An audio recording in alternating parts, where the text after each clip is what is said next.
doing the roll call? Yes, Your Worship. Your Worship, I can confirm that the following council and staff members are in attendance at Malahide Community Place.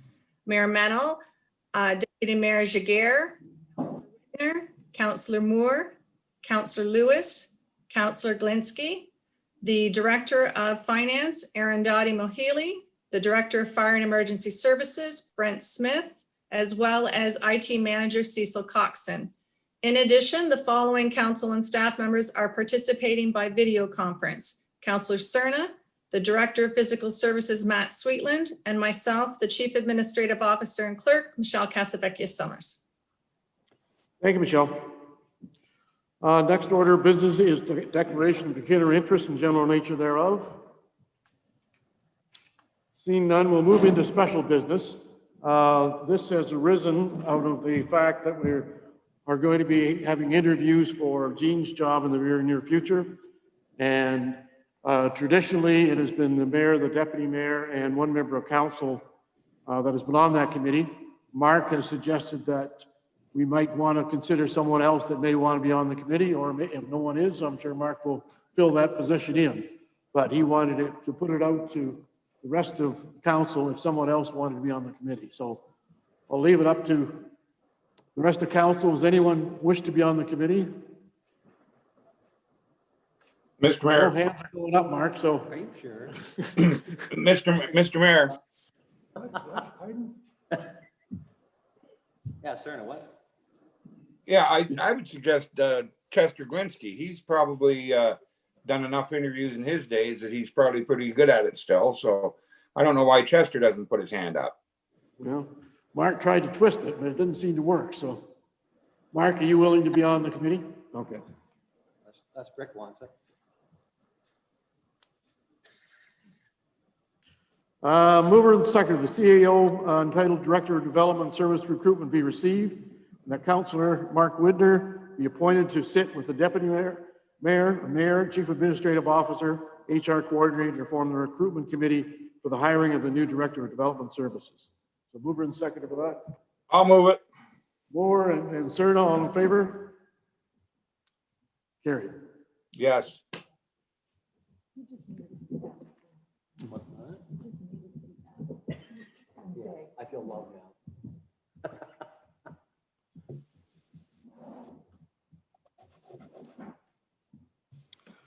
Okay, the next is a presentation, the service delivery review. We have, is it Todd McDonald? Todd and Tony? You're John, okay. Todd and John are here tonight to do this, so gentlemen, we will let you take the floor.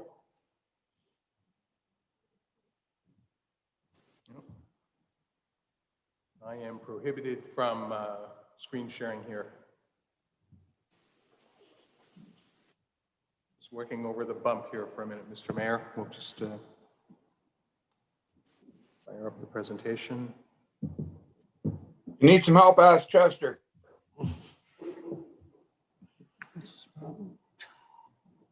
Wasn't nice, Chester. Everyone's a comedian when the technology goes south.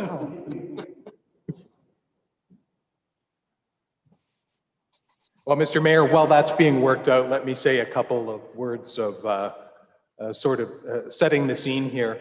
I was reflecting on this coming in. At last count, we are now well in 20 years in practice. We're over 250 municipal performance improvement assignments. And under this program, the Municipal Modernization Review Program, coming in the door, I think we counted at least 10 under this review. So we've been able to bring that experience and that perspective to the review here for the Township of Malahide.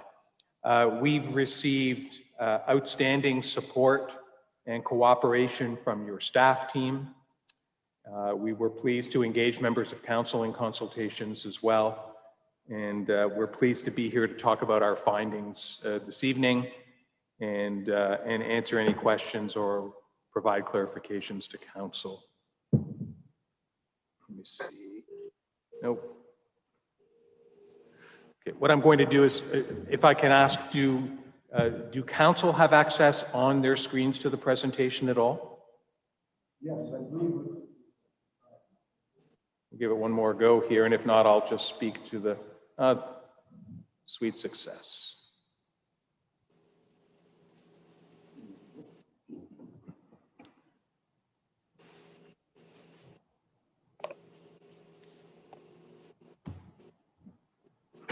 Let's to move along with this.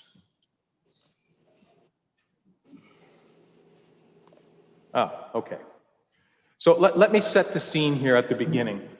These reviews under the Municipal Modernization Program, when the province first came up with them, I think their goal was designed to provide opportunities for incremental improvement to municipalities, to a sort of a slow and steady wins the race approach. The Premier talked about, 4% of spending sort of savings targets for the reviews. And it was a solid looking program. And at that time, I would have thought that was just fine. Of course, the circumstances that we face now are far from normal. In fact, we're dealing with what I think is the new abnormal. So the province will be almost $40 billion in debt by the end of this fiscal year. They're almost certain to generate another 30 billion or more of debt in the following year.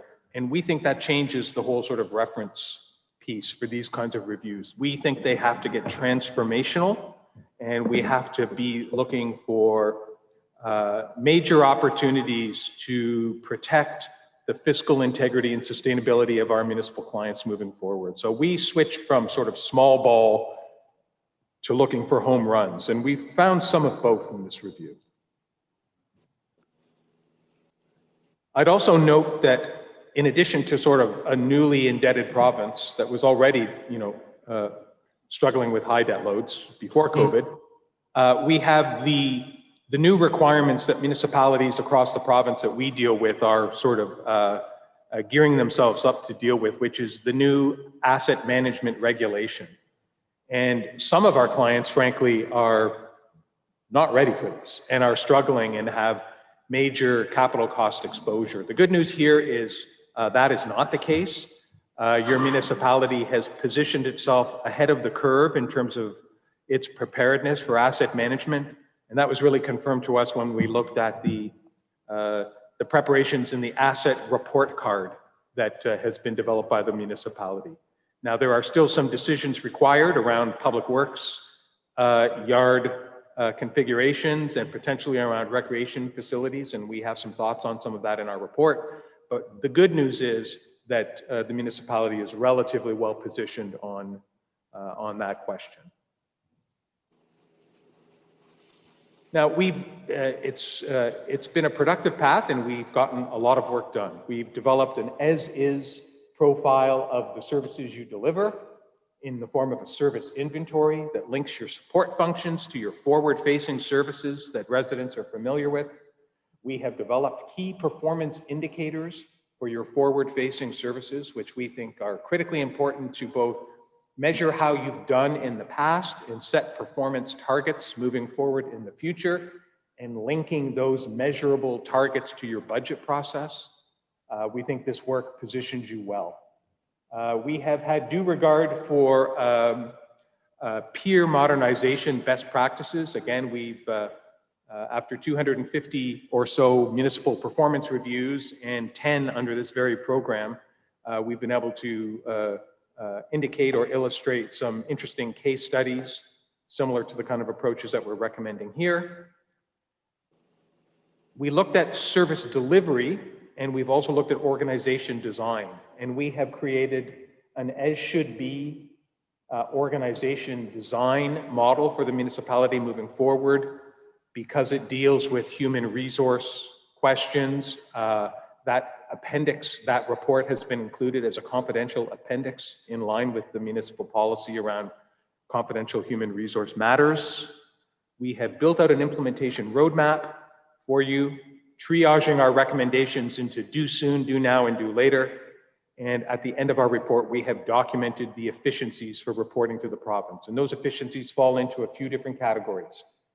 Some cost reduction efficiencies, some cost avoidance efficiencies, and some significant revenue generation enhancement efficiencies. Let me begin by talking about as is. What is it that we found? And when we got down into the weeds and looked at the organization, overall, we have found a competent and dedicated staff team, a solid service delivery framework,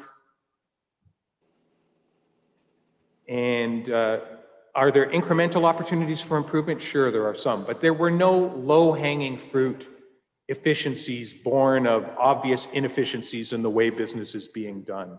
And so our compliments to your staff team and the leadership of your CAO for making that the case. We also found culturally that this is generally a healthy organization. What I mean by that is the staff team have been open to change, willing to embrace and investigate shared service opportunities with your neighbors, and there is a generally healthy performance culture. We have found ways to help refine data and approaches, but the organizational health definitely passes the test. We did deep dives into some particular areas, focus areas, if you want to think of them that way, for improvement. We have done an in-depth evaluation of the risk associated with the county roads program that you deliver. We have prepared your interim report assessing the cost benefit and doing an evaluation of the Aylmer policing proposal. We've looked at rationalization around public works facilities. We've looked at future opportunities around your role as an IT and GIS provider. We have, as I mentioned, we have delivered the deep dive on organization design, developing an organization design that respects the fundamental idea of form following function. Figure out and improve service delivery, and then design your organization around those services, as opposed to sort of personnel competency of particular individuals. And we found that there are opportunities here to clarify the lanes, if you will. Council's lane as a policy setter and a board of directors versus staff's lane as the deliverer of services and the overseer of operations. And we think the single employee model with the CAO being the focus of accountability to council is key to that.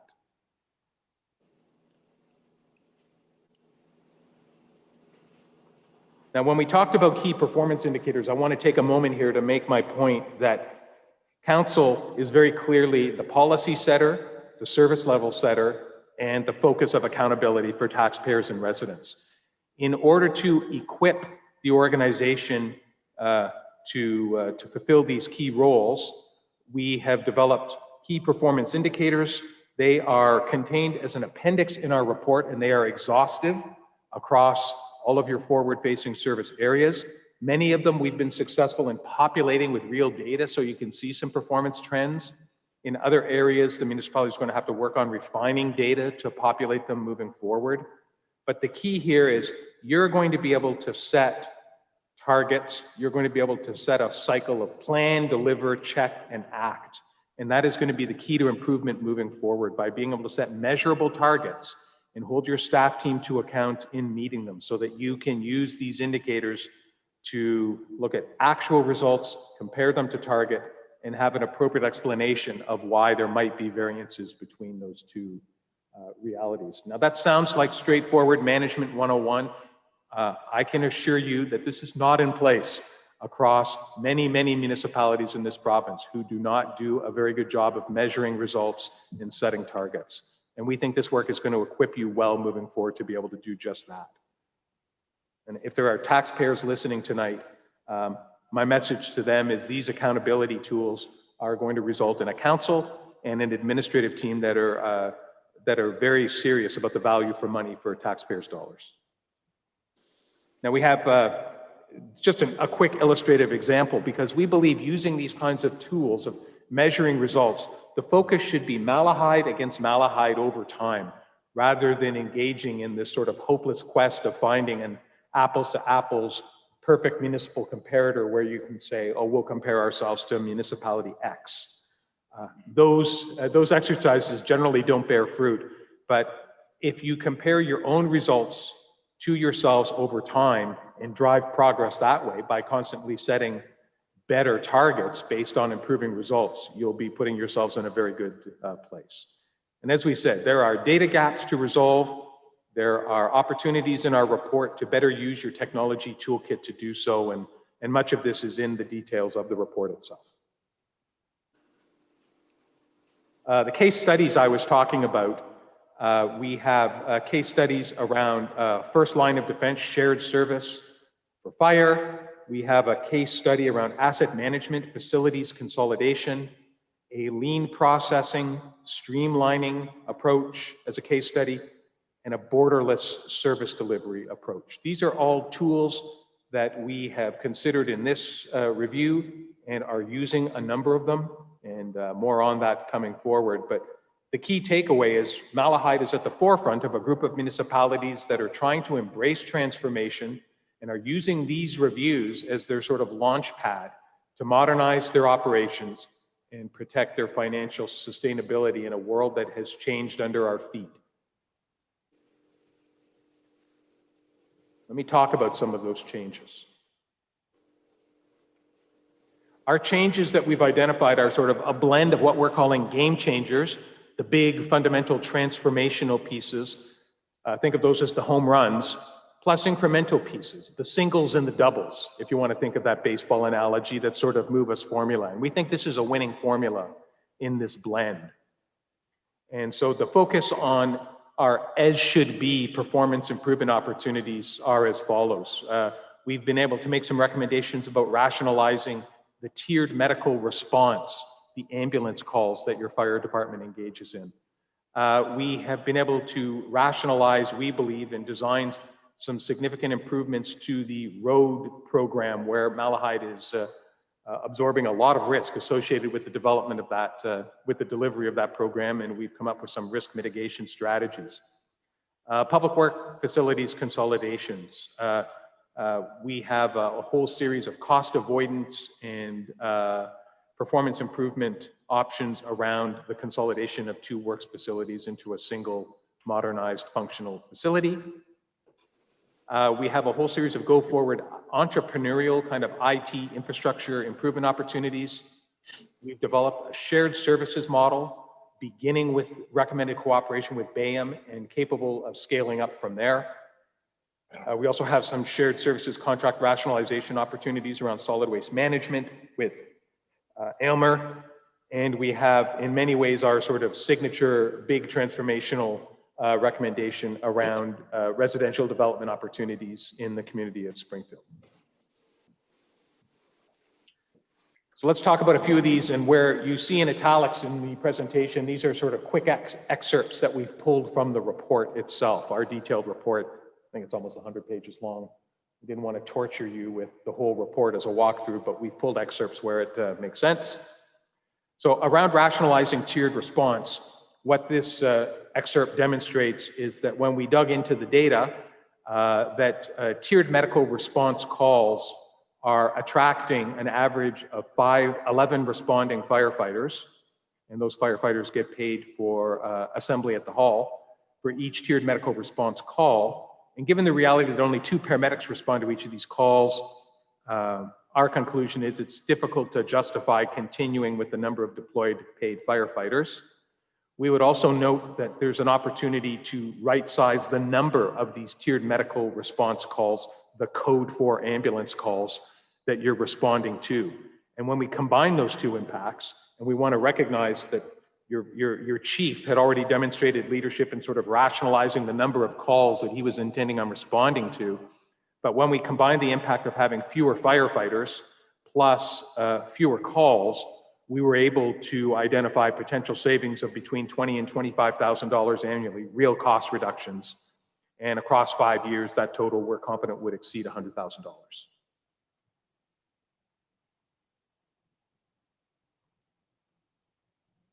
Now, when it came to the county roads program, our focus was primarily, we started with winter control, and we noted that the county winter control program has really transferred all of the risk associated with the cost of a severe winter to Malahide. So the county funding model provides you with a sort of a stable amount of money to deal with winter and non-winter control.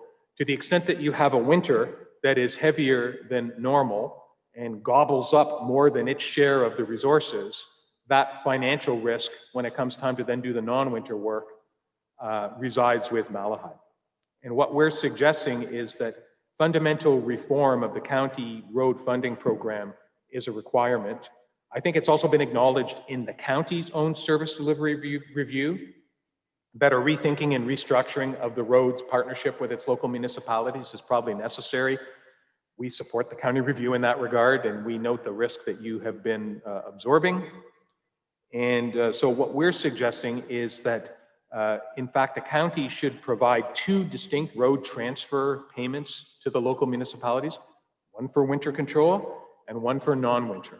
And that therefore the winter control payment should be adequate to cover not just typical winters, but should have a reserve fund safety valve provision in it to cover the costs associated with a markedly severe winter.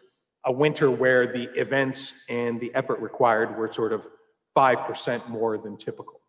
And so in that way, the risk associated with impossible to forecast winter demand and costs would be shared between Malahide and the county. Right now, all that risk resides with the county. And so we think that rationalization is called for, and we think that rationalization, as I said, should be this 2-part transfer payment plus a reserve model to cushion winter control. My colleague Tony Quirk, who is on the call, who is on our team and here remotely, led our consultation process around community and recreation services. And really our operative deep dive question there was, is the current model working where much of the programming or service is delivered by community nonprofit organizations with Malahide acting primarily as the provider of facilities? Does that model make sense going forward? And as this excerpt says, it was evident through our conversations with all of these stakeholders that the current roles and functions are properly aligned, and that the township's role as a facilities manager rather than a program deliverer makes a lot of sense, and that should continue moving forward.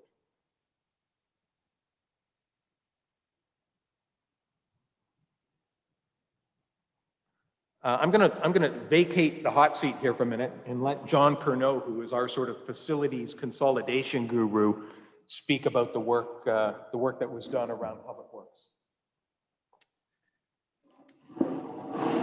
Good evening. So from the point of view of Public Works, there was an obvious need for consolidation to a central location.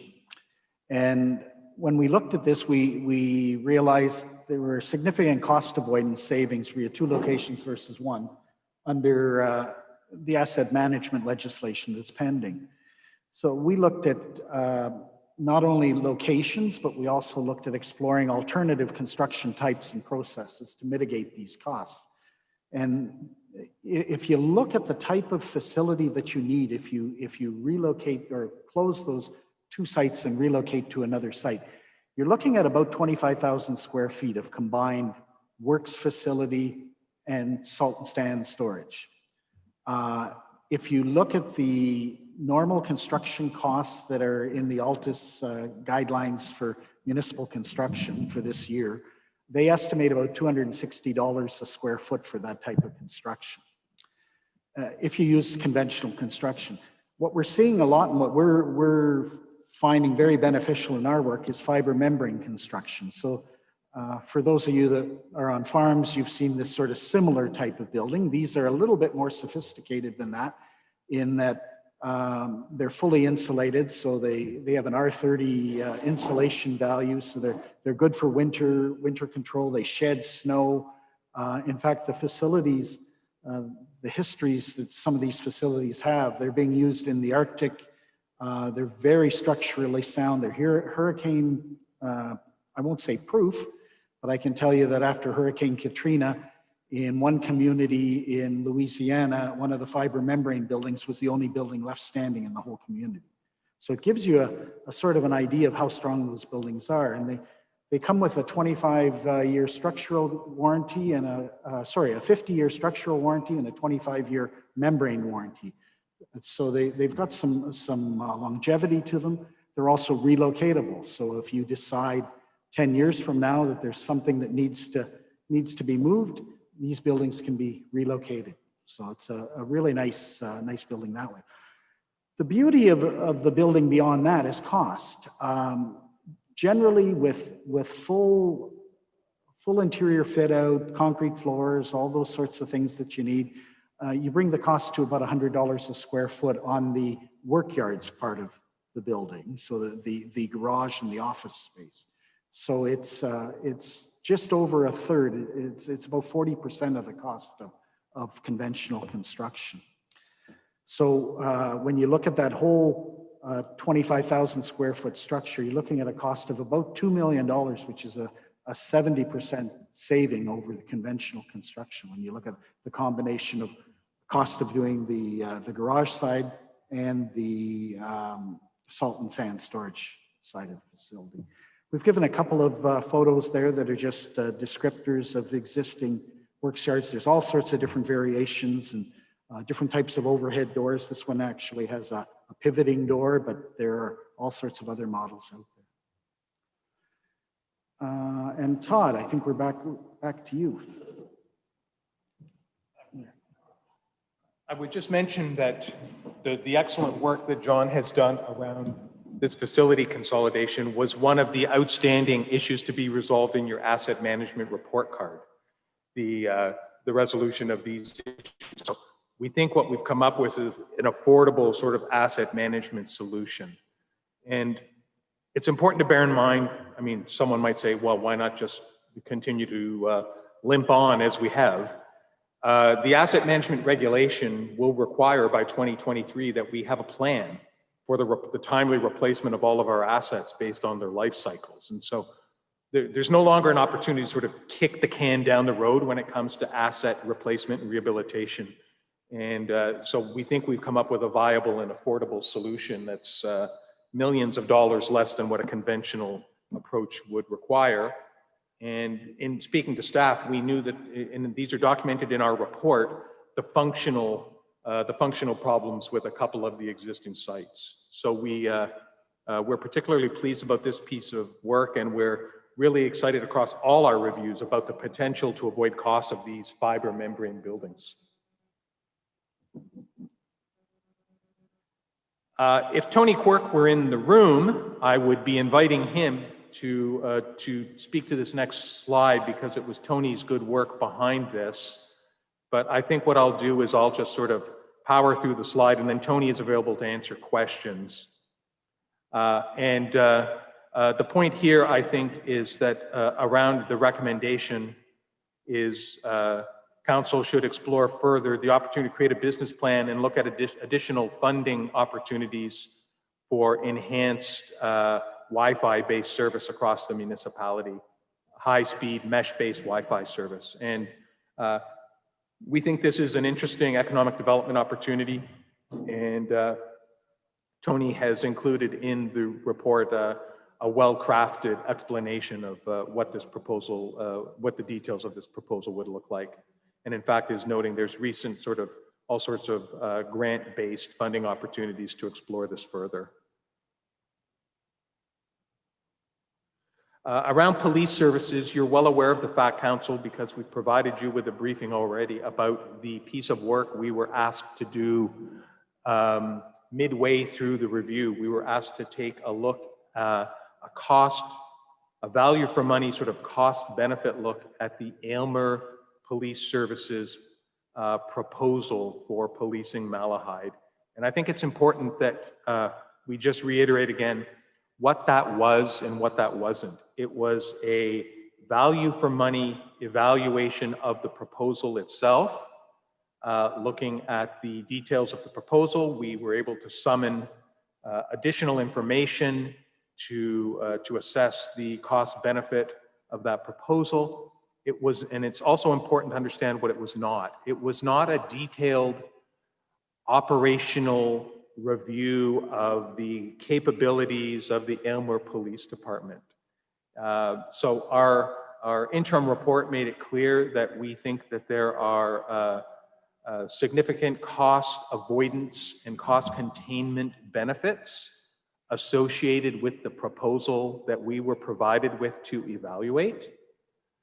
We think that the Aylmer Police proposal provides a different service level than the current OPP service level, and that the primary difference is the high probability of a officer being designated and available in Malahide for much of the time, certainly in the deployment plan, and really only leaving Malahide when calls in Aylmer required their support beyond the Malahide catchment area. We think an important value-added important piece of the proposal was the cost containment cap that the Aylmer Police proposal containing costs at 3% on average over the 10 years of the term. We don't have a point of view on what that would mean in terms of absorption of costs by Aylmer if their costs vary from what they're forecasting them to be. We only know that the agreement that you would sign would be rock solid from a legal point of view around the cost containment cap, and would pertain across the 10 years. The $4 million, and John Pernod, our expert on this, is here to speak to it. The $4 million cost avoidance is not a cost savings. It is our attempt to explain what the cost of a designated officer in Malahide would cost if the OPP were providing that level of service. And if indeed they were willing to, and all of the recent experience suggests that they're not, if they were going to cost that out over 10 years, the additional cost for the designated officer capabilities would be $4 million. Now, the designated officer capability is not the only measure of service levels. If the information was available from the OPP, and we did ask for it, we would want to understand historic response times versus planned response times from the Aylmer Police. The OPP don't report that information. I don't know whether they track it, but they certainly don't report it publicly. And so our assessment of service level was therefore left to be the designated officer benefit in the proposal. So again, we're well aware of the fact that you are taking a deeper dive and asking lots of good value for money questions of all involved in that process, and that you've exercised public stakeholder consultations around this issue. Our third party point of view expressed in our report is that there are significant benefits, the proposals have merit, and we are recommending that council certainly investigate them rigorously.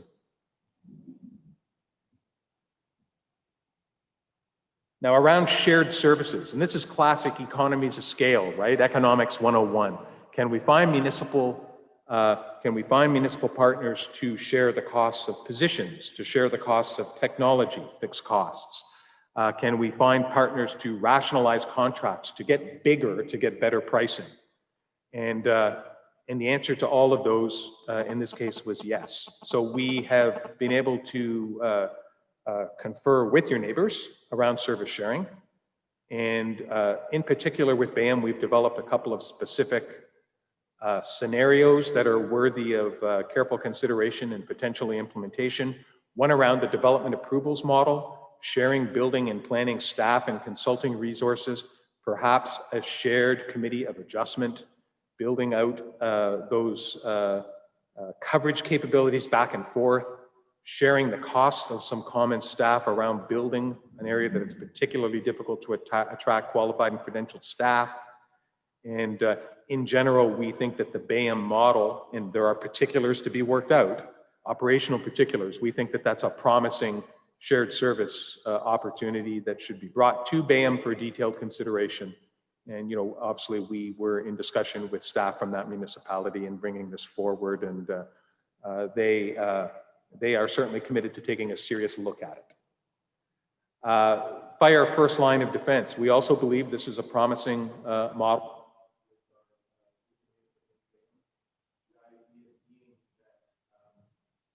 First line of defense when we're absolutely able to generate planned and proactive fire inspections and public education with the possibility of catastrophic fires with market we have a client in another jurisdiction as a leader in delivering first line of defense, high levels of inspections and public education, we have constructed about 15 months. If you're not going to do it, I think that record will keep moving forward. But there's a clear correlation between strong first line of defense and the effective protection of the property. Sorry, Your Worship, to interrupt, but I seem to have lost the voice for the consultant. I'm not sure whether the microphone got. The microphone stalled on us. My apologies.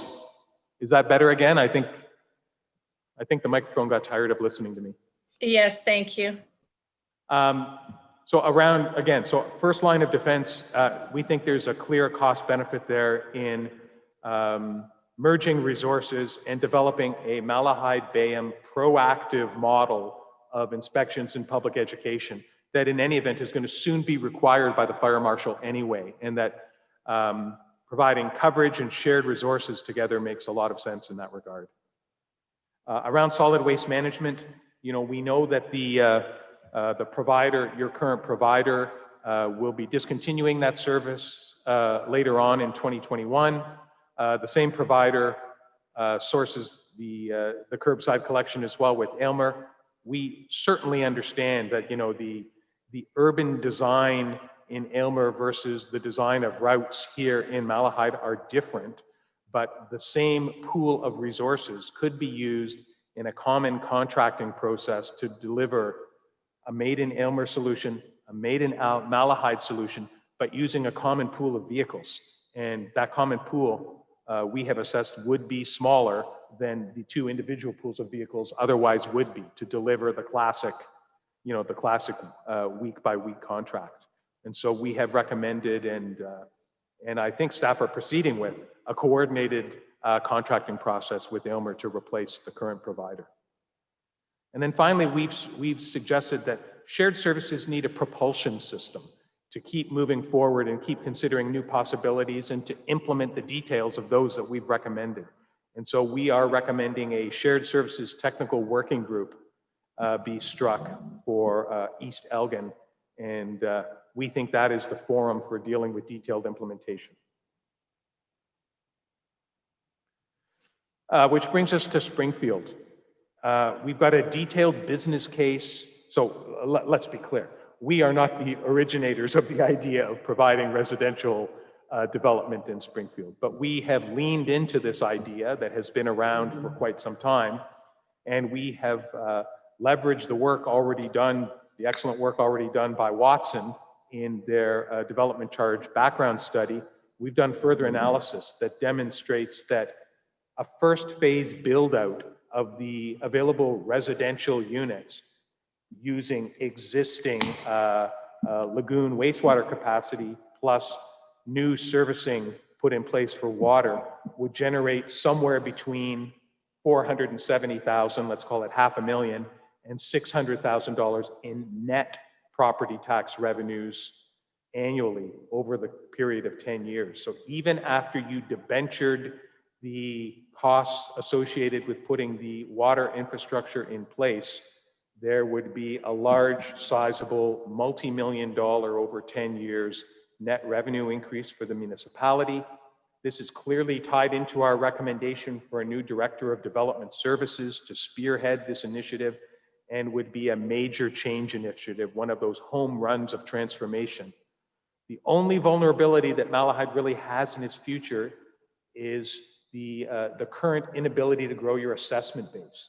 You've got a well-performing organization. You've got your asset management act together. This is the missing piece to your financial sustainability puzzle in the face of an $80 billion provincial debt. This insulates you from a lot of financial risk going forward. And there is a second phase, of course, of residential development, which would require additional wastewater investment, infrastructure investment beyond the lagoon, continued sharing of additional capacity moving forward. We haven't been able to cost that on a net basis, but because we don't know what those servicing costs would be, we're not an engineering firm, and frankly, it's outside our scope, but we would note that there would still be a gross property tax revenue stream of close to $1 million annually associated with that built out phase 2. So this two-phase approach is critical to the economic development future of this municipality. Now, often when we talk about these issues, those that are concerned with risk make the point to me, but well, what if after we put all of that fixed infrastructure in place, the development doesn't come, and you're just relying on the build it and it will come sort of good faith argument?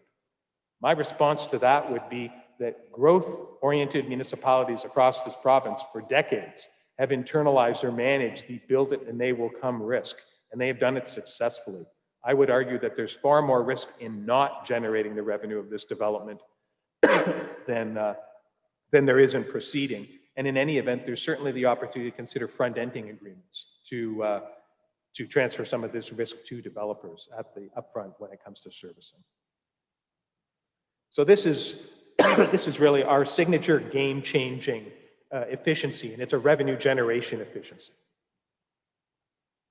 So when we take these recommendations and we build them into our implementation map moving forward, we start with what we call the do now category. And this is sort of work to be done in the next year, because we know we have to phase it. We don't want to produce a sort of change management gag reflex where the municipality can't get traction. So we want to measure the change. We want to move smartly, but not too quickly. So under do now, we're recommending a series of actions, some of which are already happening. Around development approvals, around the fire service, principally the tiered medical call response rationalization piece, county road.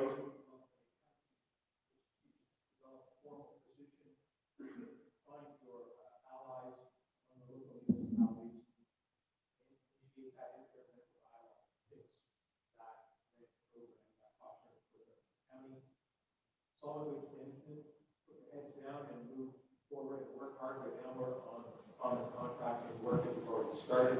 That's time sensitive because we have to have the RFP in place in 2021 to select a contractor and be prepared for operations later on that year. And we're releasing our recommendations that you complete your public dialogue and engage in detailed negotiations to secure what we believe are the evidence-tested benefits of the model. That process is under council leadership now, and it will move forward.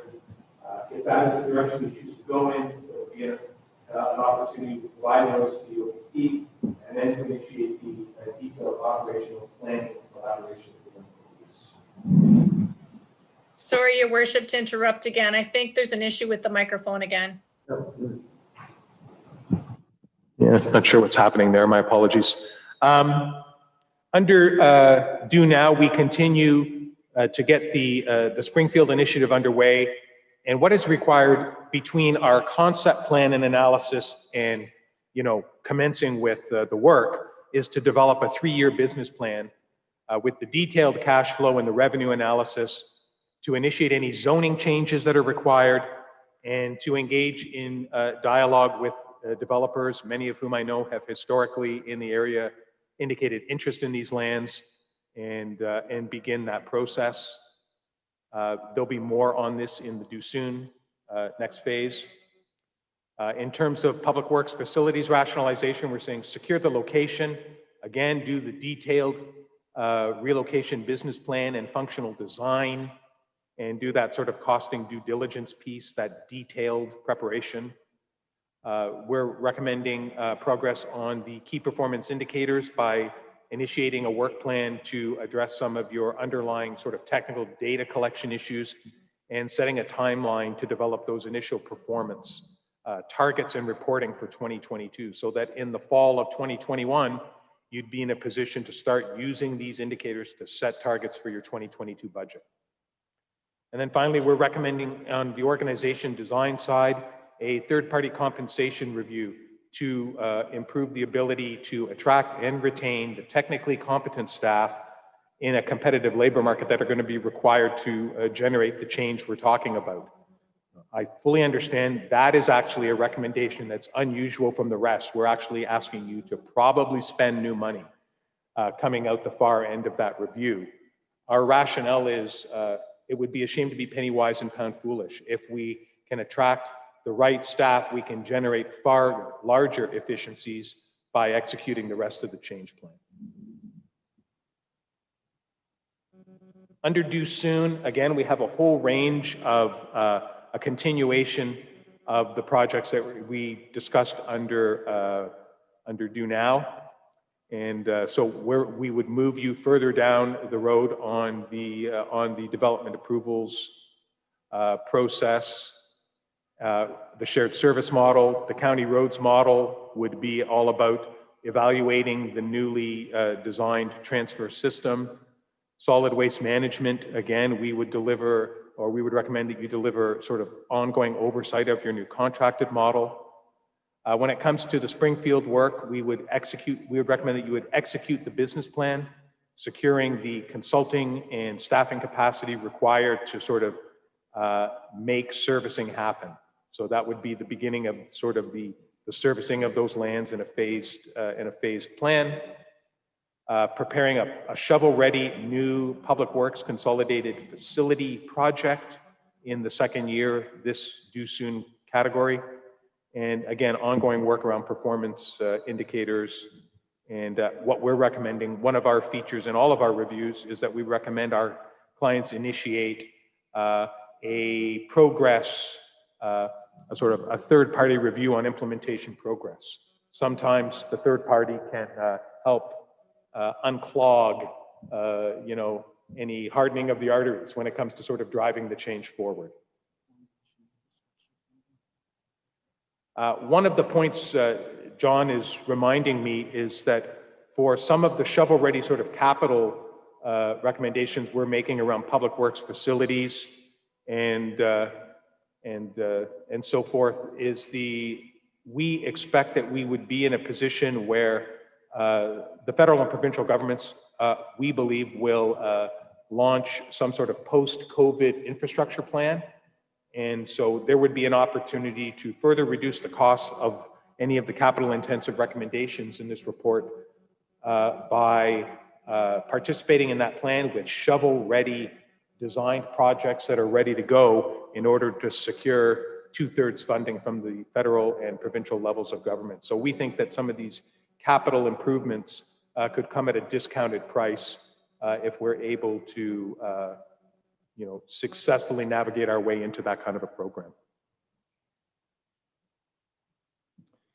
And then finally, we have some due later recommendations that are mostly post-change, with the exception of the Springfield servicing initiative, where we would be in a position in year 3 of our implementation plan where we would have completed servicing and we would be accepting initial draft plan of subdivision applications and approvals in 2023, 2024. So that new assessment growth would be coming shortly thereafter.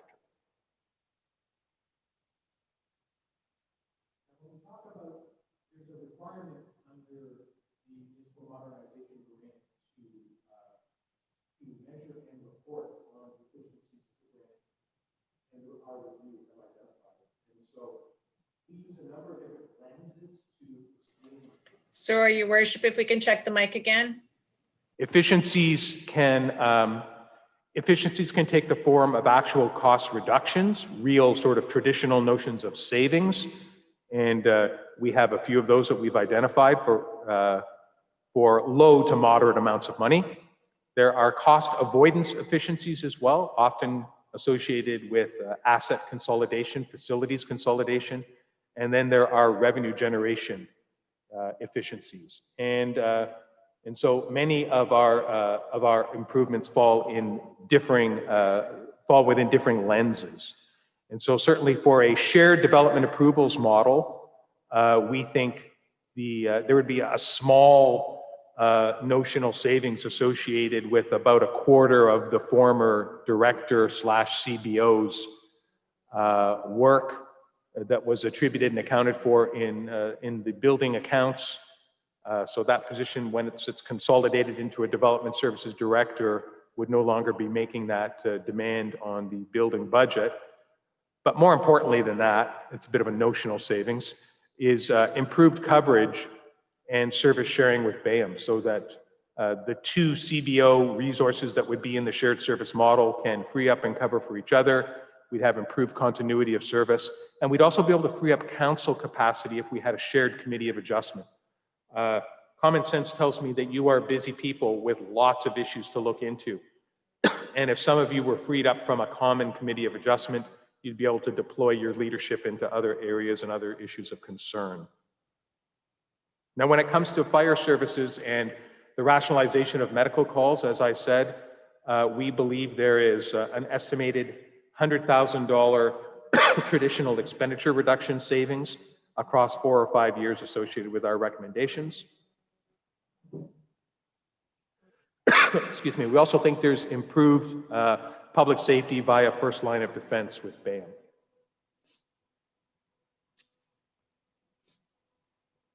The county roads program restructuring, there'd be significant reduced exposure during a severe winter season. And based on the expenditure information we've looked at, there could be cost avoidance of somewhere between, an estimated cost avoidance of $30,000 to $40,000 for a severe winter due to the county stepping up and using a reserve draw to cover those costs, those extra unanticipated costs beyond that 5% margin. So we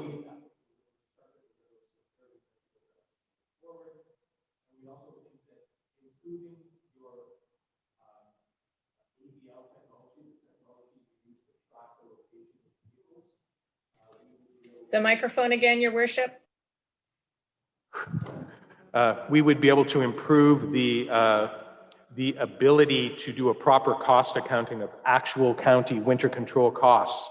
In other words, once AVL allows us to identify how many past kilometers we're actually working across the county sections of the road network and how much material we're putting down on the county sections of the road network, we'd have a much more precise invoicing of the costs that we're actually accruing for the county. And we know right now that those are orders of magnitude higher, because the county roads are all of the arterial roads that you spend the vast majority of your time fighting during a winter event. You spend far less time and far less money on dealing with an event on your own, local category 4, 5, and 6 roads. And so we want to make sure that we get an accurate an estimation as possible of that number moving forward. And so those kind of tech improvements will definitely produce dividends. When it comes to the solid waste management energy contract, we are estimating that improved pricing over the course of the contract could generate $20,000 or more of your annual price without contract sharing, so that there are scale economies there.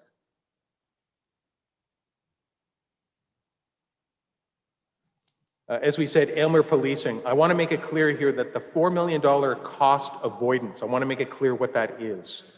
This is the cost, our estimated cost of what it would cost the OPP to deliver the dedicated officer in Malahide service level that the Aylmer Policing proposal commits to. We're not evaluating the actual operating capability of any police service to live up to that contract proposal. What we're doing is we're saying, if the OPP were to deliver that, based on the data that we have available to us,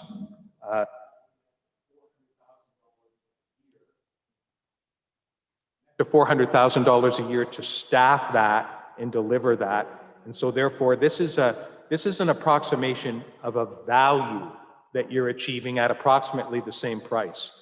Aylmer's proposal is basically the same price for what you're paying for OPP now. And if the OPP were to fund what Aylmer is promising, it would cost $4 million more over 10 years. And then finally, as we said in the case of Springfield, for over 10 years, a net property tax revenue increase, this is our estimate, of between $500,000 to $600,000. So, it's easy math to do.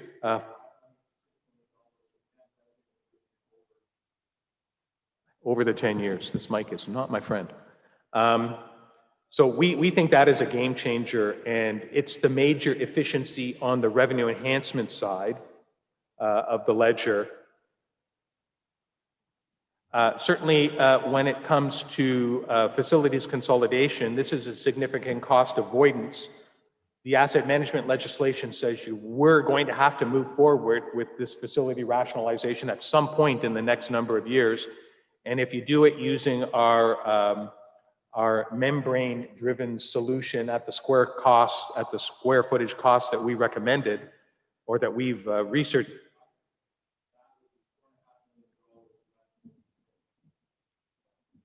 $1 million less than conventional. So to sort of sum up, there's an ambitious change program here. It generates multi-million dollars in new revenues if we can successfully execute it. It achieves multi-million dollars in avoided capital costs that you were going to have to move on anyway around consolidation if we can execute it. It generates service continuity and lower costs around solid waste management. It gives you a roadmap towards reduced cost and rationalization for tiered medical response. And it gives you a strong fighting chance to secure improved coverage and cost sharing efficiencies through the service sharing opportunities that we put forward. So we think this is, with the assistance of your staff, we think we have a robust change management plan here. We think on a net basis, it's a huge financial net win for the municipality. There are some input costs to get there, and there's a lot of disciplined implementation that will be required. There is a newly designed organization to make it happen. And at that point, we're happy to take your questions.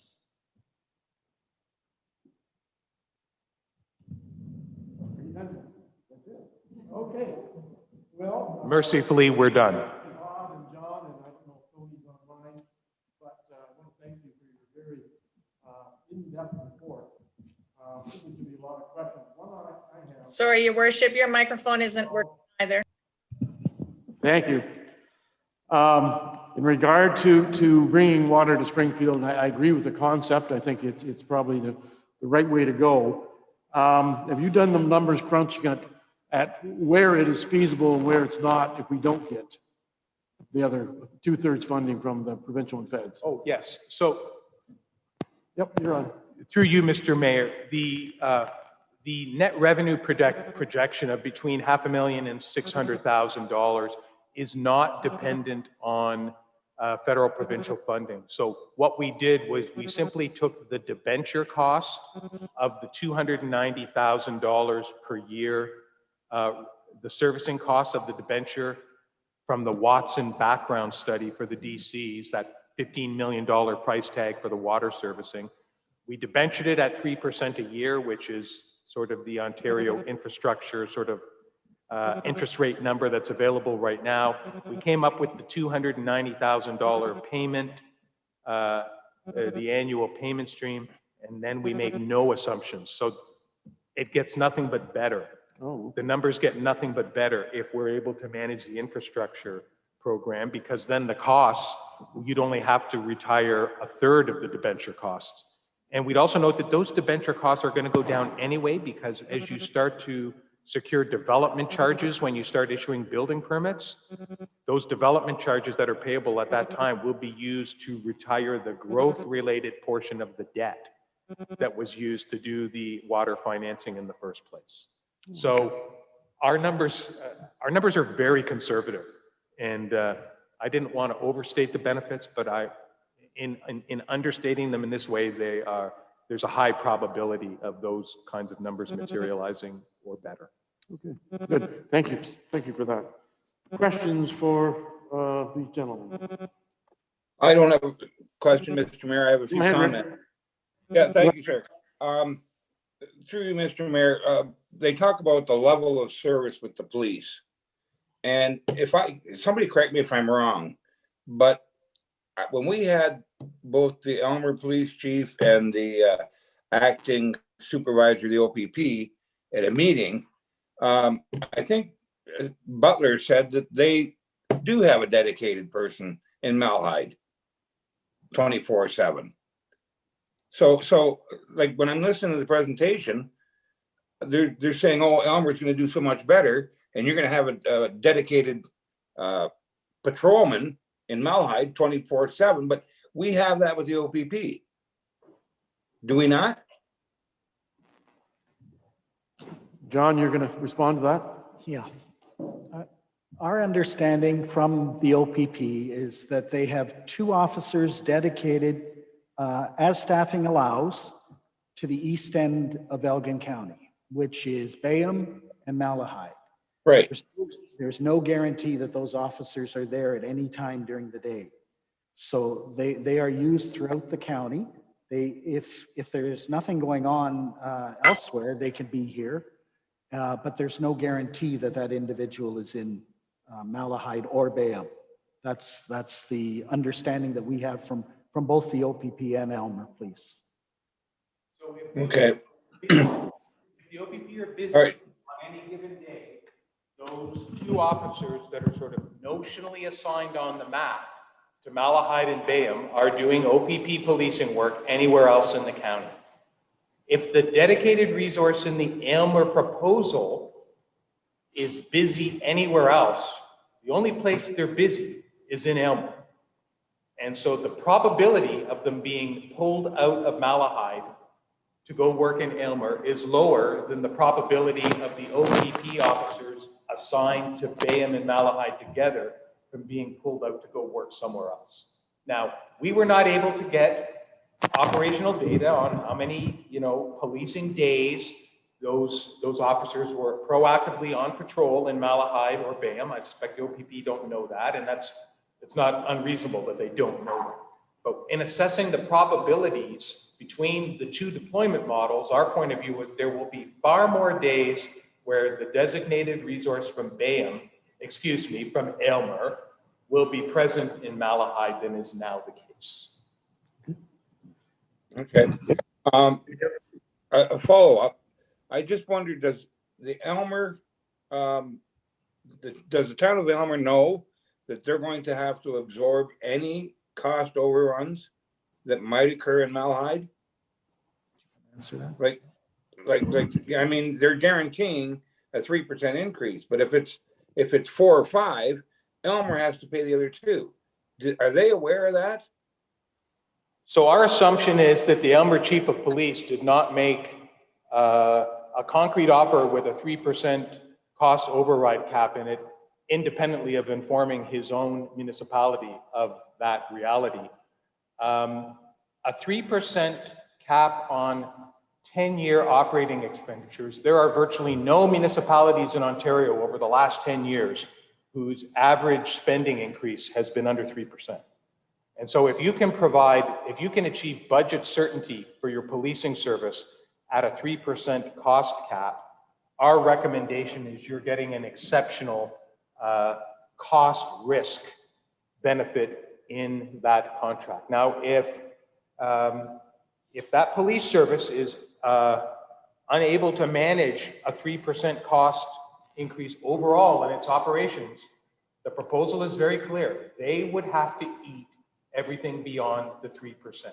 And at the end of the 10-year program, they might come back to you at the end of the 10-year contract and say, well, we can't offer that 3% override again. I have no idea what that situation would be, but for the term of the 10-year contract, that would be their contractual obligation, and their property taxpayers would have to eat any additional overruns, other than a couple of the legacy issues that we said you would negotiate away in a detailed contract. And that was my question. Does Elmer know that their police chief is proposing this and they have to eat the cost overruns?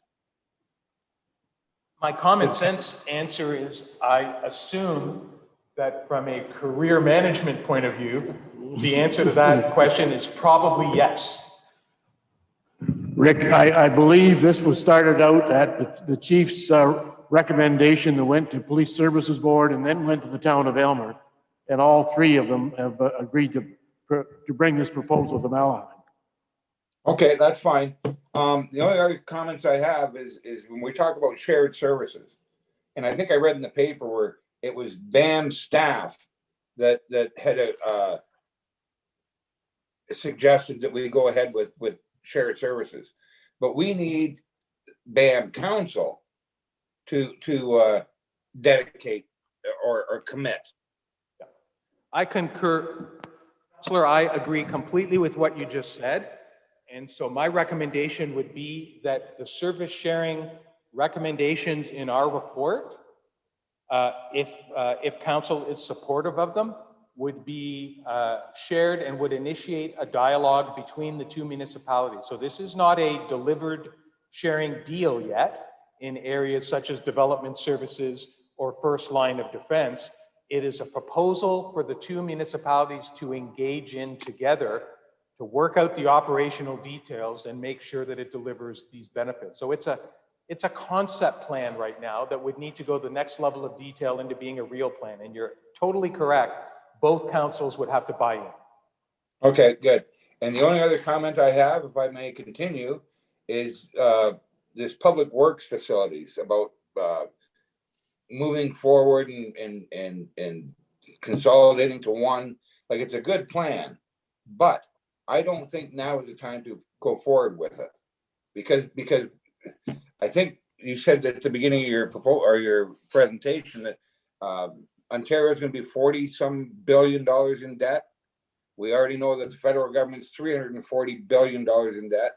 I don't think we're going to see the money flowing like water when this whole COVID thing is over with. I think we're going to be struggling for a number of years here until they can get going again.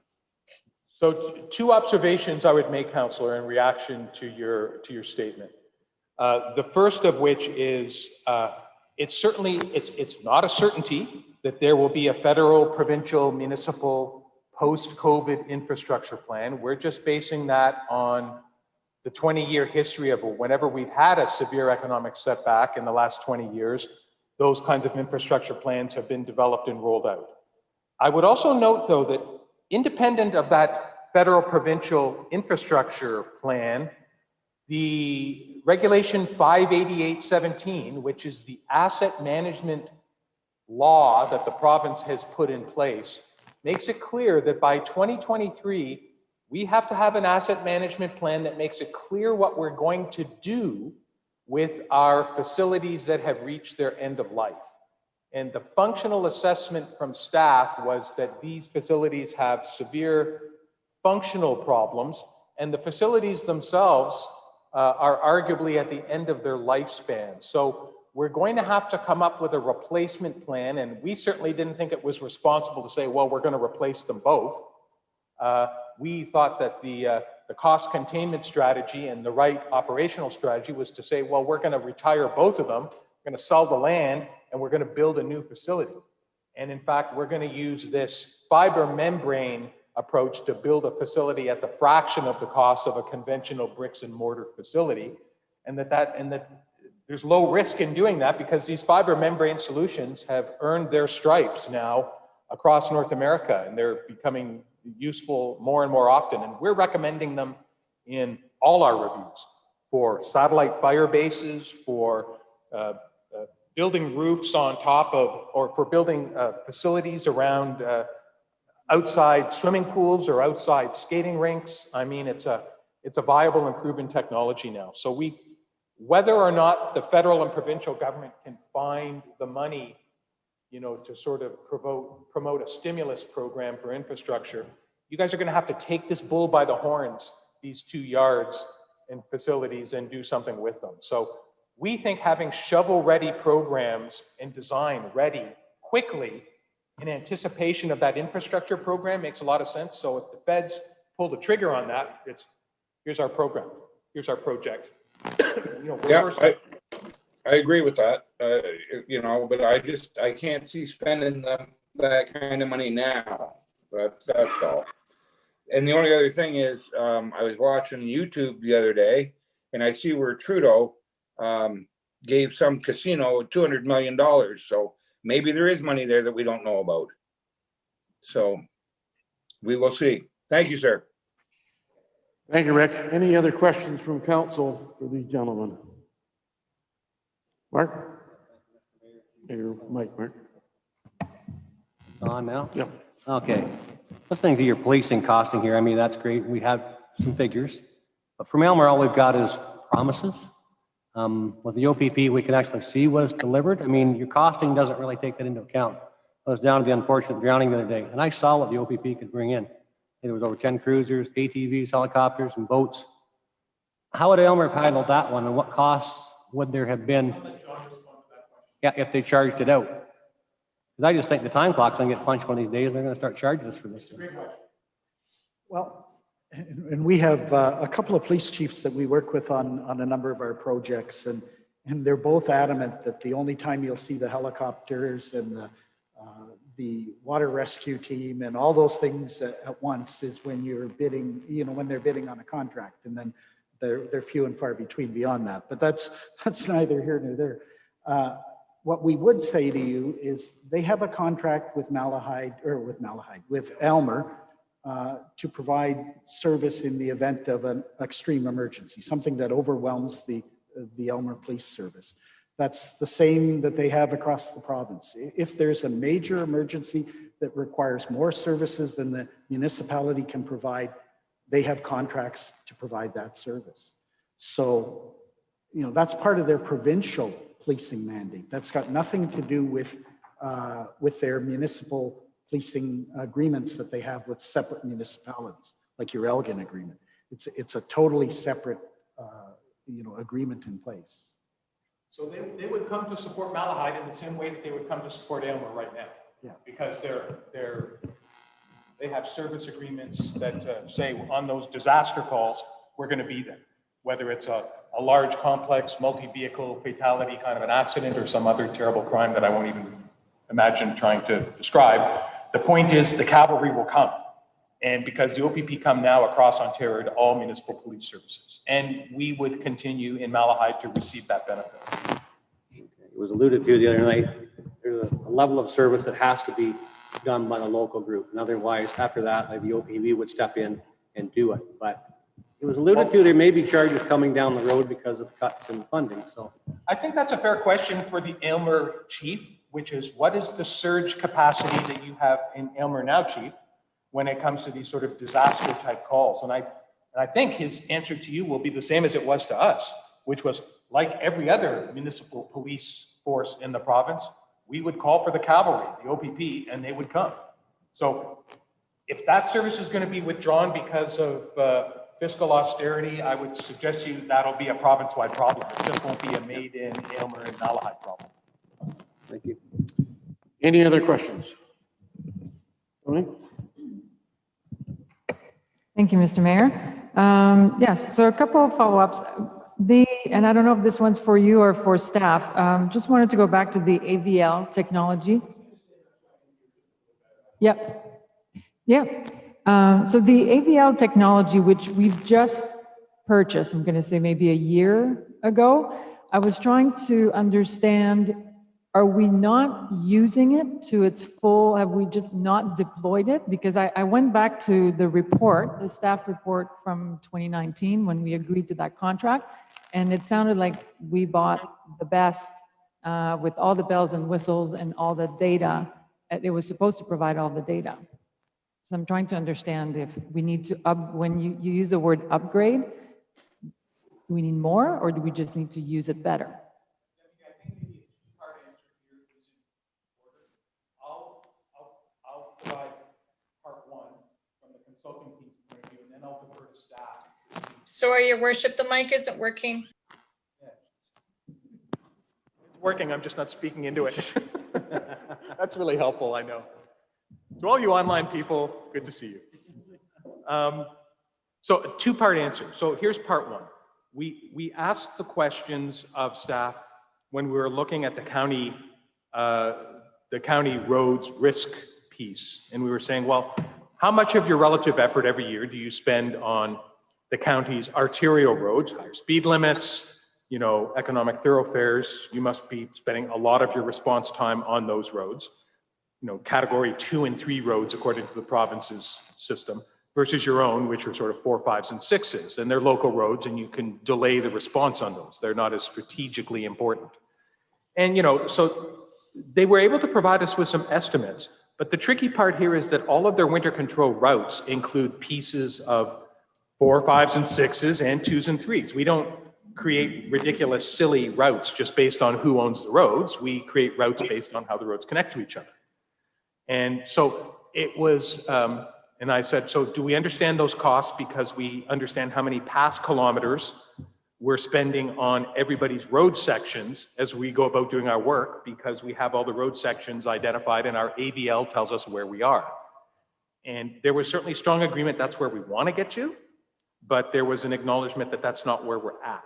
So we for whatever reason, the technology is currently not able to identify at a particular point in time whether material and labor is being deployed on a county road section, on a particular route, or on a Malahide section. Now, we got good information for the routes, and then we just had to make some assumptions about what the distribution of effort across a route was between those categories of roads. So there's an opportunity to do a little better, I think, and there's an acknowledgement that the municipality can. And if there are particular questions about the technology, I would defer to the experts on staff to answer those. Your worship, if I may comment very briefly on that. Go ahead, The technology, council will recall that we just acquired the new software at the end of last year. So we only had a couple of months of winter control to be able to get it up and running and in place. So that's why when this evaluation was conducted, we didn't have that data. That's absolutely where staff are intending to take it, but we just haven't had a chance because of the short tenure. Okay, thanks, Michelle. Did you have a supplementary? Yes, I have a few questions. Okay, go ahead. And I wasn't sure if Matt wanted to add to that. He came on screen for a second. Go ahead, Matt. Through your worship, that's correct. That there was only a few months that we got to use the programs before, but the programs that we have are capable, and that's the staff's intent. Which those modules are currently being set up with the anticipation that they'll be in place for this winter control season. That's where we're currently going with it. Right. Okay, thanks, Matt. Our analysis ended at the end of 2019, so clearly we were a little early on arrival before that technology could be rolled out. And it's reassuring to hear that the technology will provide that full capability moving forward. Right. So that's why I wanted to clarify we're upgrading our own utilization of something we already have, as opposed to we didn't buy enough bells and whistles and now we have to upgrade The upgrade will end up being the data that we'll That's right. achieve rather than the tool itself, because it looks like the intention was there to fully utilize the right tool. If I may, through you, Mr. Mayor, there was also a comment about the need for a compensation review by a third party. So I'm assuming external third party. So last year, that was something that was recommended by staff with the similar rationale in terms of competitiveness and ensuring proper recruitment. So we decided with staff that we would be able to do that internally. So there was a review conducted. There were recommendations provided.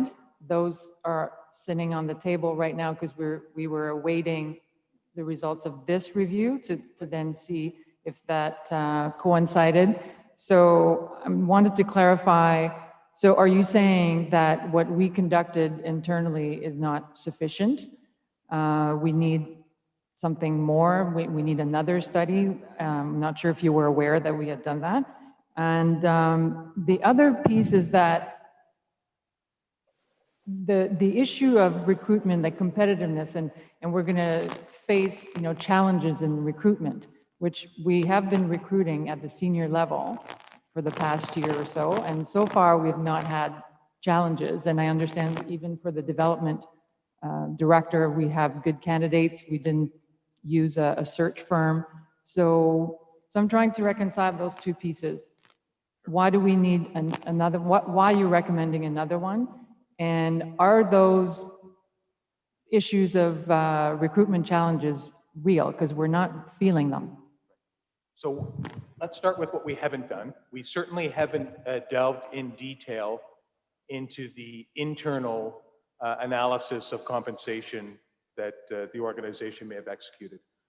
What we are finding across many of our reviews, it's a common theme, is especially in the mid-sized municipal market, is that local labor markets are very competitive for knowledge workers, and that being able to find technically credentialed knowledge workers in areas such as, for instance, building, like, good luck if you'd had to go out onto the market and find a chief building official as opposed to the alternative that you had available within sourced resources already to move into that position.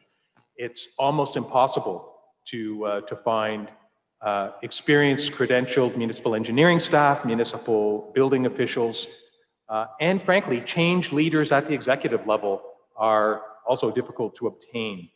So we're finding across many of our reviews that the sharing of positions in service sharing arrangements is becoming a necessity because they're not able to access experienced municipal staff to do the work standalone. It was certainly the case in Renfrew County, where we've recently been working with the LEG, the local efficiency group of 7 municipalities. It's certainly prevalent in Lennox and Addington County, where we've been working on a planning and development services review with 5 municipalities. We're seeing this trend across the province, where finding the right talent is becoming increasingly challenging. And the common denominator in many of those markets is cost-conscious organizations who've been watching their bottom line very carefully and may have fallen out of step with the market price for knowledge workers. When we suggest a third-party review, there's a level of objectivity to that might be useful in justifying any decision to modernize your compensation model. Presumably, there's a level of objectivity there. We've made the same kind of recommendation in a number of other places. Your worship, if I may add to what the Go ahead, Michelle. consultant has indicated, the internal review that the deputy mayor is speaking of is within the existing framework that we have in place, which is somewhat outdated and hasn't been looked at or updated in almost 12 years now. So that was the reason why staff brought forward the recommendation previously. So we have taken a look at it within our existing parameters, but we also identified to staff or to council at the time that it was not our opinion that this was an up-to-date analysis and definitely did not include a market check. So there was no comparators to any of our other type of comparable municipalities to see what types of salaries, similar types of positions were at there. It was simply to ensure we had internal equity, not necessarily equity across the board and with some of our comparative municipalities. Okay, thanks, Michelle. Thank you for that clarification. Another point, around the shared services, I don't think I noticed if you attempted to estimate what the efficiencies, any dollar figure. So we would do that from a theoretical assumption that when you share services, there would be efficiency. Fair point, Deputy Mayor. When we have made the recommendations about shared services with BAM, for instance, around a common development services model, when we have made the recommendations around a shared services approach to first line of defense, I will acknowledge the reason you don't see those efficiencies quantified is because doing so would have ended up being pretty soft. We would have had to make a lot of assumptions about what that model would look like, about who was providing the service at what price. I think those quantified efficiencies would come out in the next step where detailed discussions between the two municipalities would build out the sort of the measurable business case, and that the details would be put in place. So yeah, it's economies of scale, economics 101, and an assumption that we would get better pricing. And where we have real numbers, they're hard numbers. Where we don't have numbers, we've refrained from providing soft numbers.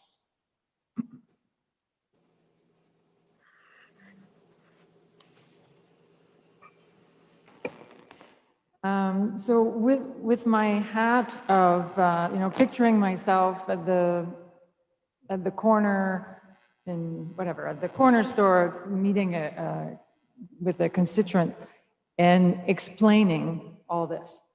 Yep. So the equivalent of the elevator speech, Yeah. but no elevator in here. So would you be willing to help us, or I'll speak for myself, help me with that, what that narrative is? So because I have one in mind, but just with blanks, and I would say, would you be able to help us fill in the blanks where we're just like to summarize everything that is on 100 pages? And so it doesn't have to be right now. But okay. but I would say, like, what I would look. I thought you wanted me to ad lib it right now, but no. Maybe I should have said yes. That would have been impressive. But something to the effect, overall, we want to invest, because there's a bunch of things, right? There's investment. So there's spending, which I think is an investment. We want to invest in infrastructure and in staffing and in compensation in order to get this, and that. And overall, we will achieve these efficiencies. Do you know what I mean? Like, what's the story? Yeah. Well, I mean, that's an eminently fair request. And, the story has a revenue dimension to it. Mm-hmm. So the Springfield initiative generates multi-million-dollar revenues for the municipality to protect the interests of the taxpayer, of existing taxpayers over the next 10 years. We have a multi-million-dollar cost avoidance doing some necessary asset replacement work that we don't have a choice about. That work has to be done functionally and according to the province's new regulations. We found a way to do it for millions of dollars less than conventional thinking would say would be required. Then we have a whole series of, if those are the home runs, we have a whole series of singles and doubles around cost reduction, around tiered response, cost reduction through the shared contract for solid waste management services. And then we've got the quality improvement stuff and accountability improvement around measurable performance indicators and integrating that into a proper business planning framework. So and continuing with the good work that's already being done by your competent staff around asset management. So the elevator story is, this is a net financial win that manages risk over the next 10 years. I neglected to mention the OPP issue, which isn't a cost savings, but it could be interpreted, and we've interpreted it, as a value improvement for money already being spent. So I think the elevator speech is a much more secure financial future in the wake of an $80 billion COVID deficit disaster, where the implementation of these recommendations are protecting this municipality in a very uncertain situation. Great. I think this is being recorded now, so technically we could just write down what you just said. So that's great. Thank you. Any other questions from council or staff? Mark? Thank you, Mr. Mayor. Just have a question.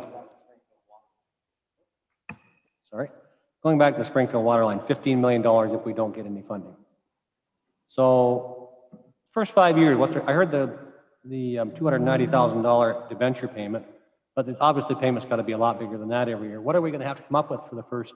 We build the line for $15 million. We don't have any development for a couple, 3 years. We're going to have some pretty hefty payments, I think. So the debenture to finance the infrastructure at 3% for the so the $15 million price tag is the price tag out of the Watson study. And that's embedded in your development charge study. So we know what the water servicing would cost. And this is a 30-year debenture at 3%, and the annual payment is $290,000. So once we borrow the money to do the construction, the payments would start. For the first couple of years, we're definitely in catch-up mode. For the first couple of years, there's more debenture than there is revenue, because there isn't any revenue, because we're servicing the land, and then the growth will come and the building permits will start to materialize and the construction will happen. But the build-out amount of revenue, and then the build-out won't happen in the first couple of years. There's a cash flow element to this. Yep. So we have to service the debt a little bit at the front end in order to get the revenue occurring a couple of years later as this sort of moves through the 10-year period. So when we recommended a business plan to figure out the detailed cash flow analysis, that's the piece that would need to be figured out. How many years do we suffer with the front end debt payment? Maybe it's 3, maybe it's 4, and then the cavalry rides in terms of the building permits being issued and the addition of that to the assessment roll and the development charges being paid. This is no different than any other growth municipality in Ontario experiences this all the time. In my municipal career, before I became a consultant in Peel Region, we dealt with these, millions were rounding numbers. We were dealing with billions of dollars of infrastructure, and this was the cash flow that you had to figure out. Debt up front, development charge funded debt for the growth, the DCs come in to pay for the growth, and then the assessment starts to materialize. So it's a cash flow exercise. Is there risk? I suppose theoretically we could develop all this land and nobody would come. I think that's highly unlikely based on the intel we have about the housing supply in this part of the province and the St. Thomas-based developers we've heard about that are interested in developing in Malahide. I think this is an entirely manageable risk, the same way it's been managed in 100 other growth municipalities in the province. Yeah. I guess my concern is we've had this land available for so many years, we can develop them 5 lots at a time. It's not seeing the growth I thought we'd be seeing. That's a concern I have. Well, that's because the water servicing isn't in place. When you put the servicing in place that allows a developer to come in and say, okay, now you've got scale, and now I'll come in and now I'll put a subdivision in and I'll start looking for building permits, 50 permits at a time, and I'll sort of start phasing development that way, then you're a greenfield municipality.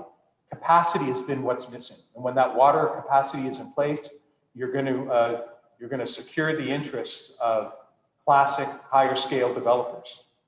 And that's the value proposition that we're looking at here. And the risk is no different than the risk that every municipality in the GTA, that municipalities in Greenfield, Ottawa, that municipalities like Brant along the Hamilton corridor, that any municipality that wants to grow and use those revenues to protect itself have to be willing to take some of that upfront risk. Some of that can be transferred to developers through front-ending agreements, where developers contribute to the cost of some of this servicing at the front end. We haven't assumed any of that. That would reduce the risk further than the straight debenture. We would also acknowledge that there are residences already in Springfield that would want to hook into the system and would pay hookup charges to access serviced water as well. That's another reduction of the carrying cost of the debt. Okay, you did check into that. There are residences that would want pipeline water because there's a lot of wells here that are really good. Oh, no, I'm not suggesting you compel everyone. I'm not suggesting everyone would opt in. But our experience is that existing development that's well-based does, that some portion of that does decide to tap into a service system. But again, we haven't assumed any revenue for that in our analysis up to now. We've made a very conservative assumption that you pay for all the debt. And we haven't even knocked the debt down by the DCs, the development charges that you start to obtain once you started issuing building permits. That'll further accelerate the reduction of your debt charge and create more net property tax revenue. Okay, thank you. Chester? Mayor Manel, just looking at the numbers from a rough point of view, we're looking at 15 million for water for Springfield. We're looking for the workyard building upgrade at 2 million, was that correct? We have to put that on something which will probably cost us another $1 million. So even land's not cheap around here. Oh, the land acquisition. I understand what you're saying now. Okay. Okay. Yep. The total amount, we're looking at 18 million, just looking at 3 things. And my question is, maybe to Mayor Manel or the staff, how are we going to sell a debt of 18 million to our ratepayers at this point in time. I understand what you're saying about down the road and income coming in down the road. But the ratepayers are going to be looking at what are we doing now? And to me, it looks like we're carrying somewhere between 18 and 20 million in debentures. Yeah, so I mean, you directed your question to staff, I'll let them answer. Okay. Or if they want, I can take a crack at it. But Or to Mayor Manel. Who wants to look after this one? Michelle, do you want to jump in Your on this Worship, one? I can take a stab at it first. Certainly, it would require, if we were going to do everything all at once, it would require us to take on additional long-term debt in those amounts. There isn't anything that says you have to do everything at once. And in fact, I believe the consultants have actually laid out a schedule that suggests a phasing of some of these projects. During some preliminary discussions with the consultants, it was felt, and I don't want to speak on their behalf, but they can jump in. It was felt that we're going to get our biggest bang for our buck by proceeding with the Springfield servicing. And that was going to be our best opportunity to generate revenues on a long-term basis in not necessarily the shortest amount of time, but was going to generate the most revenue on a long-term basis. So, and staff would agree with that, and that should probably be council's priority, is to get that project moving. One of the things the consultants indicated was that the plan for the works consolidation suggests that we need to have a plan in place before 2023. It doesn't mean we have to have the facility built by then, but we need to have identified a plan and confirm that this is our desired plan. It might be that council decides to wait a little while longer till some of those development charges are coming back in, till some of the other debt load has been able to be absorbed through new taxes and building permit revenue, and then decide to take on that next piece of long-term debt. So not everything has to happen at once. But if you're looking for staff's recommendation, staff would concur with the consultants that the thing we should focus on first should be servicing Springfield and acquiring that ability to be able to secure that long-term revenue. Okay. I don't have Todd, do you anything to want- add to that. You're in full agreement with that. I am. The Go Fast portion of the Public Works consolidation is just to get a shovel-ready project designed. And then when we can secure funding support through a federal provincial infrastructure program, you can then position in your 5-year capital plan wherever you want. Or beyond. It doesn't have to be in the first 5 years of a plan. The point is to secure the funding from the federal and provincial governments, at which point you'll then be able to sort of properly position that in a multi-year capital plan. So I think that's exactly what the CAO was saying. Yeah, sorry, Your Worship, just to clarify. So what we'd be looking at for council to invest in is the preliminary design and have that project ready. We do that quite frequently with other types of structures. So we look at pre-design and design shovel-ready projects for a bridge structure so that we're ready to go when a grant program comes in. So it would be the same type of thing. So we would be looking at council to proceed with that design process, but not necessarily construction process at this stage. So there would be a small investment up front to be able to ideally leverage that grant monies when it became available. Okay, thanks, Michelle. Any other questions, Chester? Oh, Arun? Mr. Mayor, I just wanted to add to that is that this investment would not necessarily translate into a direct immediate tax burden. Because this would be new growth, there would be the option to use our DCs. And as the consultant has mentioned, by front-ending the agreements for the eventual development. So it doesn't necessarily translate into 15 million equals so much more tax burden as such. That's what I wanted to clarify. Okay, thanks, Arun. Arun, while I've got you, what is our debt capacity?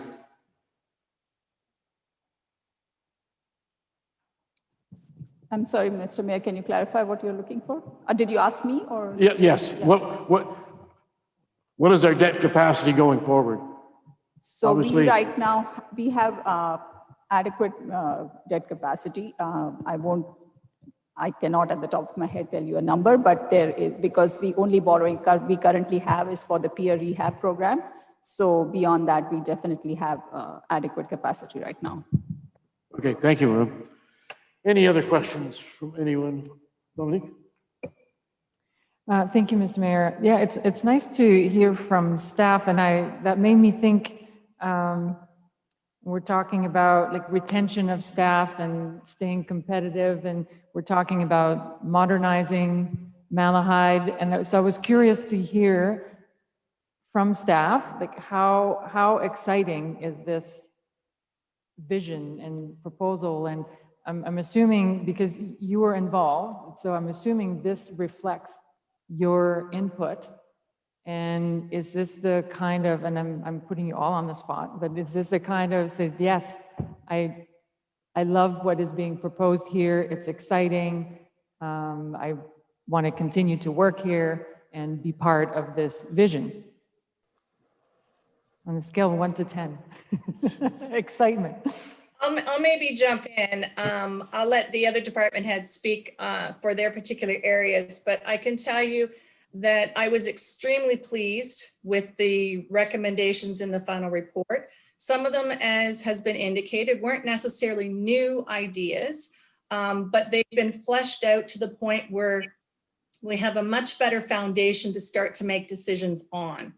And, you know, the servicing to Springfield, I mean, honestly, that council was talking about that before I even came to Malahide, 11 years ago, 12 years ago, when they were looking at the development of an agri-industrial park south of town.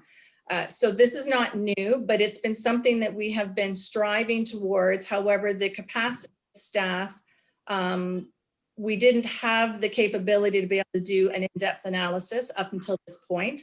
We had some assistance from Watson in terms of the DC study, but the consultants have put that final layer on. And quite frankly, Deputy Mayor, I'll use your words, they've made it more sellable, if I can use that terminology, so that we can go back to the public and say, yeah, that's a big number that we're going to have to put out there, but here's all the things it's going to do. And we're not looking at this advancement to satisfy all our problems in 2 or 3 years.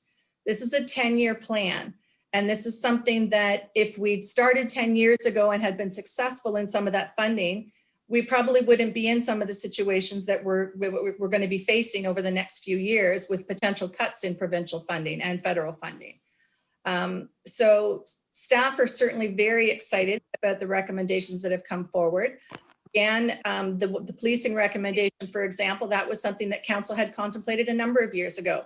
The consultants have weighed in, give us a little bit more background to be able to move the idea a little bit further ahead again. So from my perspective, it's extremely exciting. And I think we have an excellent foundation to be able to move things forward. There's still a lot of work to be done. I'm not naive enough to think that we can accept this report tonight and go, okay, we've got winners here. No, there's a lot of work that still needs to be done. But this gives us a solid foundation in order to be able to work from, and presents a couple of ideas that, while we had contemplated sometimes in staff's own minds, these have materialized, and these have added that additional layer, that deeper dive, as the consultants like to refer to it, that had given us that additional background to be able to help to move these things to fruition in the future, as long as council decides they want to pursue these opportunities. One of the recommendations of staff at the end of this meeting is going to be, and the mayor already has a draft resolution, is that we would like to see, if council is supportive of the report, generally speaking, that we would like to see you refer it back to staff to be able to then flesh out a more detailed report to you in terms of some potential phasing and implementation strategies and how we're going to go forward after this. Unfortunately, that isn't the role of the consultant. I'd love to be able to leave it up to them to come up with that detailed work as well. And we probably will end up having to work with them a little bit more over the next little bit, but that is going to be our recommendation, because again, we're very pleased with the results of the study. And I truly believe that the recommendations that have been put forward are going to make significant changes to the sustainability not just today. And it's hard to look at it when we're just looking at today in a lot of cases, but we have to look at what we need the municipality to be 10 years from now. And I really do believe this lays out that foundation for us to build that municipality. Okay, thanks, Michelle. And I think it's only fair to staff that once we're through with this and we put it back to staff, then we have a report coming back in November analyzing this. There's a lot to analyze in a very short period. And it's probably unfair to ask each individual staff member what their position is on this entire report. Yeah. Excuse me, Mr. Mayor? Go ahead, Rick. Yeah, listening to this conversations and everything, and I understand going forward. It just reminds me of the time that since I was a kid, I always heard that sometimes you have to spend some money to make some money.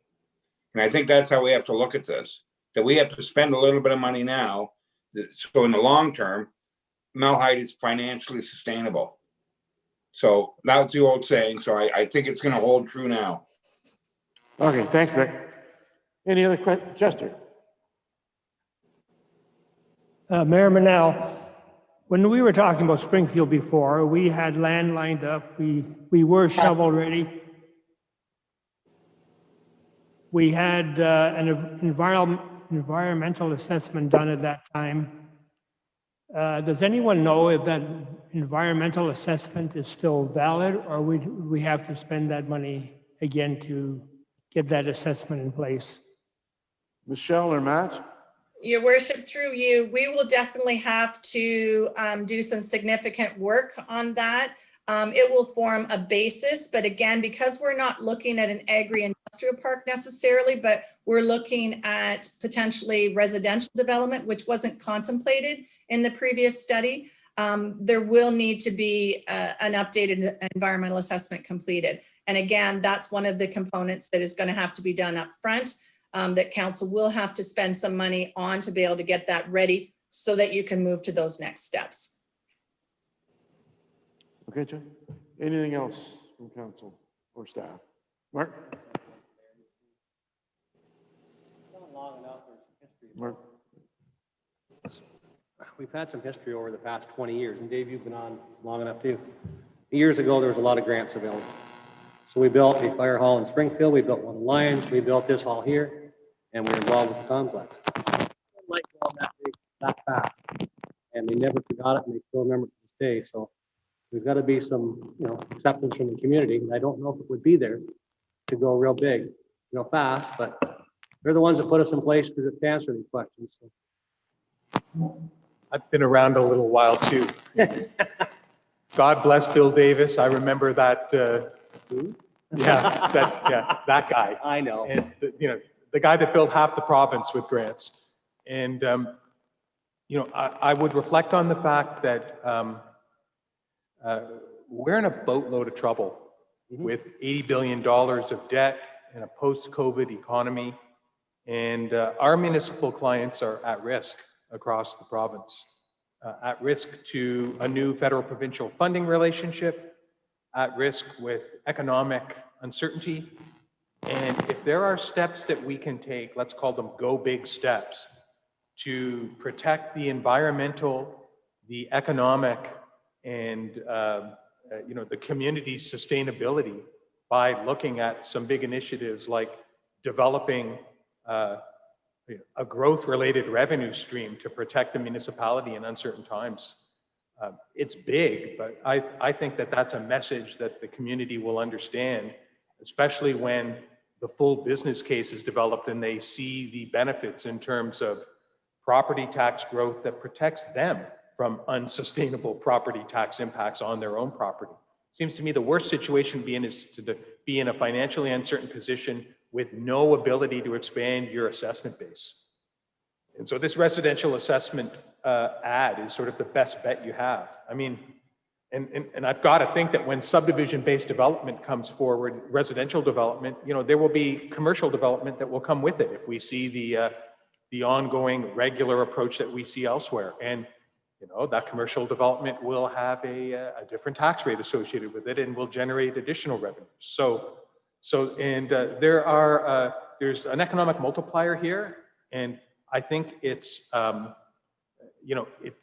it's not a leap of faith. It's a very low risk process that many municipalities have already engaged in across the province. We see that that growth does generate assessment and revenue, and you're going to need that moving forward. So it's a big challenge, but it's got to be properly messaged.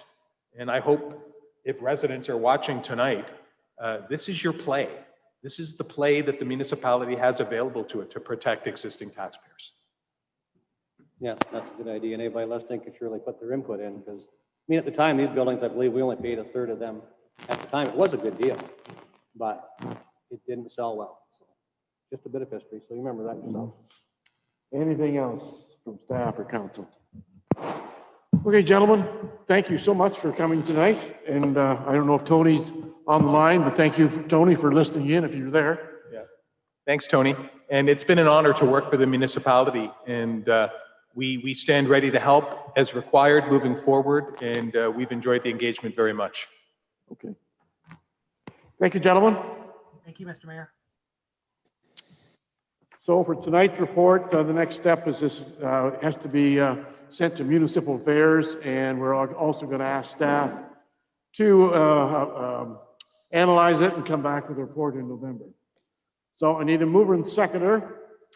Presentation received from Todd McDonald, Tony Quick, and John Crow of Performance Concept Consulting and the Township of Malahide Service Delivery and Organizational Review Final Report 2010 be received. That municipal staff be requested to submit such final report to the Ministry of Municipal Affairs and Housing, along with other required documents necessary to satisfy the provision of Municipal Modernization Program Transfer Payment Agreement. And the municipal staff be requested to review and report back to the Municipal Council with respect to proposed implementation of the recommendations contained in the final report. Widner and Moore, Oh, second. carried. Thank you, gentlemen.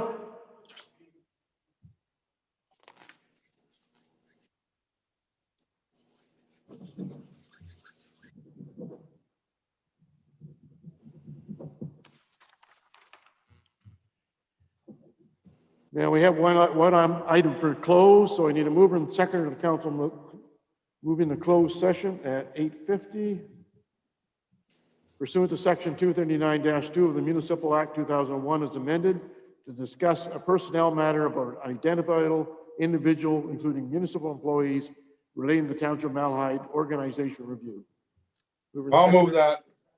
Moved by Sarna, second by Jagger. All in favor? Carried.